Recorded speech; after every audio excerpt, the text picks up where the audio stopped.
दोस्तों, अब हम उपसह संयोजक यौगिक के बारे में यहाँ पढ़ने जा रहे हैं। उपसह संयोजक यौगिक या मैं कहूँ कि जटिल यौगिकों के बारे में यहाँ पढ़ने जा रहे हैं। तो क्या आप मुझे बता सकते हैं कि कोई सॉल्ट यानी लवण कैसे बनता है? आप कहेंगे बहुत सरल है, जब किसी अम्ल और क्षार की आपस में क्रिया कराई जाती है तो लवण बनता है। बिल्कुल सही। जैसे कि हम जानते हैं कि NaCl कैसे बनता है, जब हम HCl और NaOH दोनों को मिलाते हैं तो हमें NaCl और जल मिलता है। इस NaCl में उसके बनने वाले मतलब जिनसे मिलकर ये बना है HCl और NaOH, उन सभी आयनों के गुण मौजूद होते हैं, है ना। पर क्या आप जानते हैं कि जब दो या दो से अधिक लवणों को मिलाया जाता है तो क्या बनता है? तो जब दो या दो से अधिक लवणों को समान अनुपात में इक्विमोलर अनुपात में मिलाकर वाष्पित करते हैं तो हमें दो प्रकार के यौगिक मिलते हैं। एक कहलाते हैं द्विक लवण या डबल सॉल्ट और दूसरे कहलाते हैं कॉम्प्लेक्स मॉलिक्यूल या संकुल। इन्हें हम क्या कहते हैं? संकुल। तो जो डबल सॉल्ट होते हैं वो क्या होते हैं? यदि जो लवण बन रहे हैं वो सिर्फ क्रिस्टल जालक में रह सकते हैं और पानी में डालने पर या किसी अन्य विलायक में विलय किए जाने पर अपने अपने लवणों में विभक्त हो जाते हैं, अपने अपने सॉल्ट में डिसोसिएट हो जाते हैं और डिसोसिएट होकर लगभग सारे आयन प्रदान करते हैं, तो उसे हम डबल सॉल्ट या द्विक लवण कहते हैं। इसमें उस द्विक लवण के सारे भौतिक और रासायनिक गुण उन जिन लवणों से मिलकर ये बना है उनके गुणों के समान होते हैं। इसका सबसे अच्छा एग्जाम्पल है मोहर सॉल्ट। सभी ने सुना होगा इसका नाम, FeSO4 NH4 whole twice SO4 and 6H2। ठीक है, तो जब आप इसको पानी में मिलाएंगे तो ये फेरस सल्फेट और अमोनियम सल्फेट में टूट जाएगा और फिर ये आगे डिसोसिएट होकर फेरस आयन, अमोनियम आयन और सल्फेट आयन, इन सभी के गुणों को प्रदर्शित करेगा। डबल सॉल्ट यानी द्विक लवण के अलावा जो दूसरे प्रकार के यौगिक हमें दो लवणों को मिलाने पर मिलते हैं वो है संकुल या उपसह संयोजी यौगिक, या इसे हम जटिल यौगिक भी कहते हैं। तो जब दो कॉमन आयन वाले सॉल्ट को हम आपस में मिलाकर क्रिस्टलाइज करते हैं तो कभी कभी एक ऐसा उत्पाद प्राप्त होता है जिसके गुण मिलाए गए दोनों सामान्य लवणों के गुण से बिल्कुल अलग होते हैं। इसका मतलब कि रासायनिक प्रक्रिया के दौरान कुछ ऐसा परिवर्तन हुआ कि जो प्रोडक्ट बना वो बिल्कुल ही अप्रत्याशित था। इस प्रकार प्राप्त यौगिकों को हम जटिल यौगिक कहते हैं और इनके आयनों को जटिल आयन कहते हैं। उदाहरण के लिए यदि हम बात करें कि सिल्वर नाइट्रेट के विलयन में यदि हम पोटेशियम साइनाइड KCN विलयन मिलाते हैं तो हमें AgCN का श्वेत अवक्षेप प्राप्त होता है। पर यदि हम वो KCN थोड़ा अधिक मात्रा में मिलाएं तो हम देखते हैं कि जो AgCN का श्वेत अवक्षेप है वो उसमें विलय हो जाता है और विलय होने के बाद वो एक अलग ही प्रकार का एक ऐसा कंपाउंड बनाता है जिसमें कि आपको सिल्वर आयन का कोई अस्तित्व ही दिखाई नहीं देता। यानी आप कितना भी टेस्ट करें उसमें सिल्वर आयन आपको मिलेगा ही नहीं। तो वो जो सिल्वर आयन का स्वतंत्र अस्तित्व था वो यहाँ समाप्त हो जाता है। ठीक इसी प्रकार यदि हम देखें कि फेरस सल्फेट के विलयन में यदि हम KCN मिलाएं तो हमें फेरस साइनाइड का अवक्षेप प्राप्त होता है। पर यदि हम KCN अधिक मात्रा में मिला दें तो हमको एक ऐसा कंपाउंड मिलता है जो कि कुछ अलग ही प्रकार का होता है और इस वाले कंपाउंड में आपको जो आपका फेरस आयन था उसका स्वतंत्र अस्तित्व खत्म हो जाता है। इस प्रकार के कंपाउंड को हम जटिल यौगिक कहते हैं या संकुल यौगिक कहते हैं। तो चलिए हम देखते हैं कि इन संकुल यौगिक में ऐसा क्या स्पेशल है। तो यहाँ आप देख रहे हैं कि यही संकुल यौगिकों को मैं ये ब्रैकेट के द्वारा प्रदर्शित कर रही हूँ, है ना।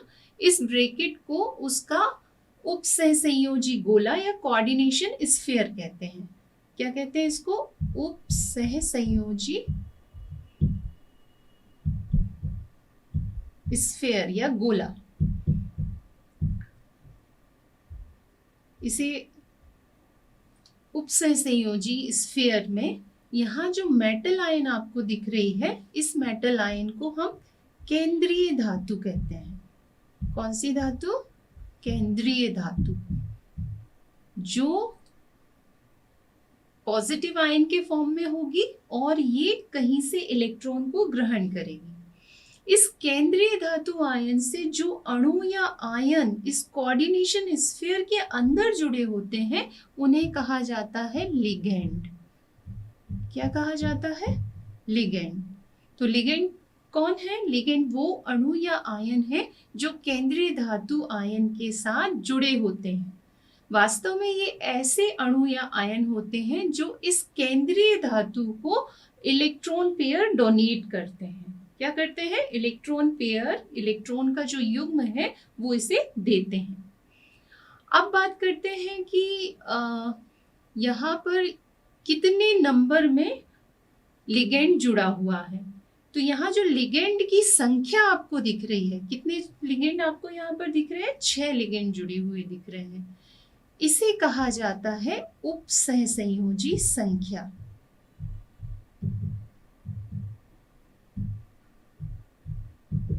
ये उपसहसंयोजी संख्या हमें बताती है कि हमारे कितने लिगेंड केंद्रीय धातु आयन के द्वारा उपसहसंयोजन बंध से जुड़े हुए हैं। यानी केंद्रीय धातु आयन और लिगेंड के बीच उपसहसंयोजक बंधों की संख्या को ही वास्तव में उसकी उपसहसंयोजन संख्या कहा जाता है। तो यहाँ पर यदि हम बात करें कि केंद्रीय धातु आयन की उपसहसंयोजन संख्या कितनी है, तो आप कहेंगे 6। जबकि ऊपर वाले यौगिक में यदि हम बात करें कि सिल्वर की उपसहसंयोजन संख्या कितनी है, तो आप तुरंत कहेंगे 2। अलग अलग यौगिकों में अलग अलग मेटल आयन की जो केंद्रीय धातु आयन है उसकी उपसहसंयोजन संख्या अलग अलग हो सकती है। इस सारणी में कुछ प्रमुख धातुओं की उपसहसंयोजन संख्या आप देख सकते हैं। दोस्तों, यदि हम इन संकुलों की ज्यामिति के बारे में जानना चाहते हैं तो हम उसकी उपसहसंयोजन संख्या और उसकी यदि हमें संकरण का अनुमान है तो हम बता सकते हैं कि उस संकुल की ज्यामिति भी क्या होगी। हम जानते हैं कि किसी भी संकुल या किसी भी अणु की जो ज्यामिति होती है वो डिपेंड करती है कि उसमें किस प्रकार का संकरण हो रहा है, उसमें कितने नंबर ऑफ एटम्स या आयंस जुड़े हुए हैं। तो ठीक इसी प्रकार जो संयोजकता बंध सिद्धांत है उसके द्वारा यदि हम किसी संकुल की ज्यामिति जानना चाहते हैं तो भी हमें 2 चीजों का पता होना चाहिए। एक तो उसमें संकरण क्या है और दूसरा कि उसकी उपसहसंयोजन संख्या क्या है। चलिए, तो हम प्रथम श्रेणी के जो संकरण धातु संकुल बनाते हैं उनके उदाहरण यहाँ देखते हैं और इनकी ज्यामिति को समझने की कोशिश करते हैं। इस टेबल में आप देख रहे हैं कि यदि कोऑर्डिनेशन नंबर 2 है तो जैसे कि हमने यहाँ पर लिया है डायअमीन सिल्वर का उदाहरण या डायसाइनो अर्जेंटेट, तो यहाँ आप देख सकते हैं कोऑर्डिनेशन नंबर 2 है और कोऑर्डिनेशन नंबर 2 होने के कारण इसमें जो संकरण हो रहा है वो कौन सा संकरण हो रहा है? sp संकरण। और जब संकरण sp होता है तो हम जानते हैं कि अणु की जो ज्यामिति होती है वो कैसी होती है? रेखीय, यानी कि लीनियर। और जो उनके एंगल बनता है उसमें वो कितने का बनता है? 180 डिग्री का एंगल बनता है। ठीक इसी प्रकार यदि हम देखते हैं कि कोऑर्डिनेशन नंबर 3 है, जैसे कि यहाँ लिखा हुआ है ट्राई आइडो मर्क्यूरेट, तो यहाँ पर आप देख सकते हैं कि जो सेंट्रल मेटल आयन है, केंद्रीय धातु आयन है Hg, उससे कितने आयोडाइड आयन जुड़े हुए हैं? 3। इसलिए यहाँ पर जो उसका कोऑर्डिनेशन नंबर, समन्वय संख्या होगी वो होगी 3। और यदि समन्वय संख्या 3 है तो इसमें कौन सा यहाँ पर संकरण होगा, sp2। और हम जानते हैं कि जब अणु में sp2 संकरण होता है तो जो आपका यौगिक बनेगा उसकी त्रिकोणीय समतलीय ज्यामिति होगी। कैसी? ट्राइगोनल प्लेनार, यानी त्रिकोणीय समतलीय। और जब त्रिकोणीय समतलाकार आकृति बनती है तो उसमें विभिन्न बंधों के बीच जो एंगल होता है वो 120 डिग्री का होता है। ठीक इसी प्रकार जब कोऑर्डिनेशन नंबर 4 होता है तो उस केस में दो प्रकार के संकरण पॉसिबल है। पहला sp3 संकरण और दूसरा dsp2 संकरण। तो sp3 संकरण की यदि हम बात करें तो इसके एग्जाम्पल में जैसे यहाँ पर लिखा हुआ है निकिल कार्बोनिल, है ना, और बात करते हैं टेट्रामीन जिंक की, तो इन दोनों यौगिकों में sp3 संकरण होता है। और हम जानते हैं कि जब sp3 संकरण होता है तो अणु की ज्यामिति चतुष्फलकीय यानी टेट्राहेड्रल होती है। और जब वो चतुष्फलकीय ज्यामिति होती है तो बंधों के बीच का कोण कितना होता है, 109 डिग्री 28 मिनट। ठीक है। पर यदि कोऑर्डिनेशन नंबर 4 में, जैसे कि एग्जाम्पल यदि हम लें तो टेट्रासाइनोनिक्लेट या टेट्राएमीन कॉपर, तो यहाँ पर आप देख सकते हैं कि इनमें संकरण हो रहा है dsp2। और संकरण जब dsp2 होता है तो जो अणु होता है, जो संकुल बनता है, उसकी ज्यामिति होती है वर्ग समतलीय स्क्वायर प्लेनार। और जब स्क्वायर प्लेनार ज्यामिति होती है, ज्योमेट्री होती है, तो बंधों के बीच का जो कोण होता है वो होता है 90 डिग्री का। ठीक इसी प्रकार हम आगे जाते हैं। जब कोऑर्डिनेशन नंबर 5 है तो जैसे पेंटा कार्बोनिल आयरन, है ना, तो उस केस में कोऑर्डिनेशन नंबर 5 है, इसलिए यहाँ संकरण होगा dsp3।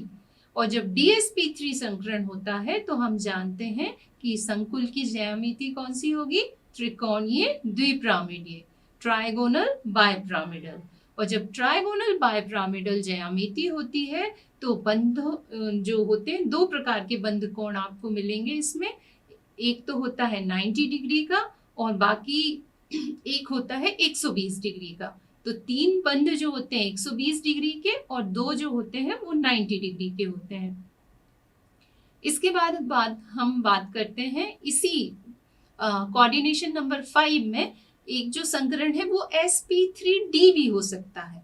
और जब sp3d संकरण होता है, जैसा कि हमारे पेंटाफ्लोरो एंटीमिनेट में यहाँ पर आपको दिखाई दे रहा है, तो जब sp3d संकरण होता है तो जो संकुल बनता है उसकी ज्यामिति होती है वर्ग पिरामिडीय स्क्वायर पिरामिडल।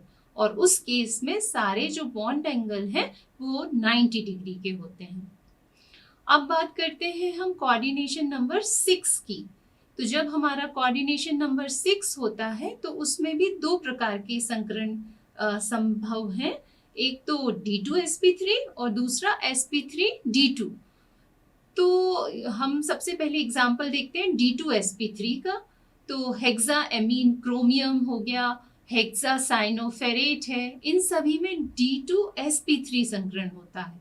और यदि हम बात करें sp3d2 संकरण की तो हेक्सा एक्वा कोबाल्ट हो गया, हेक्सा फ्लोरोफेरेट हो गया, इन सब में कौन सा संकरण होता है, sp3d2।